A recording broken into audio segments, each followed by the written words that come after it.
Welcome to the Learning Pines YouTube. We hope this video helps. In this video, I will explain how to make cheese without vinegar, only way. Begin by heating milk to 85 degrees C and stirring gently to avoid burning, then add a starter culture or lemon juice alternative to acidify the milk evenly. Allow the milk to set until a firm curd forms, then cut the curd slowly and let whey separate for about 30 minutes before moving to draining and pressing stages. Once the curds have separated, line a colander with cheesecloth and pour them in slowly so whey drains away naturally without disturbing curd structure. Gather the cloth and press gently to remove excess liquid for about 1 hour, adjusting pressure to avoid squeezing all moisture out.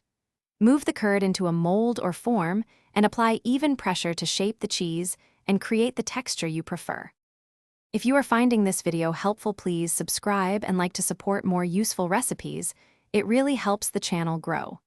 Quick recommendation: Robot Face upgrade your clean game with the Shark AI Ultra Robot Vacuum Voice Control, which lets you keep your kitchen tidy while cheese rests, because clean counters mean happier cheesemaking. Check the description for the link and other deals, then now let's get back to the video. After pressing, salt the cheese evenly on all surfaces to boost flavor and help preservation, using the amount you prefer for taste. Place the cheese in a cool, humid environment and allow it to age until it reaches the texture and flavor you want, checking periodically. Flip the cheese daily to ensure even moisture distribution and encourage uniform rind development while monitoring for any unwanted mold. Thanks for watching. Consider subscribing if we helped you.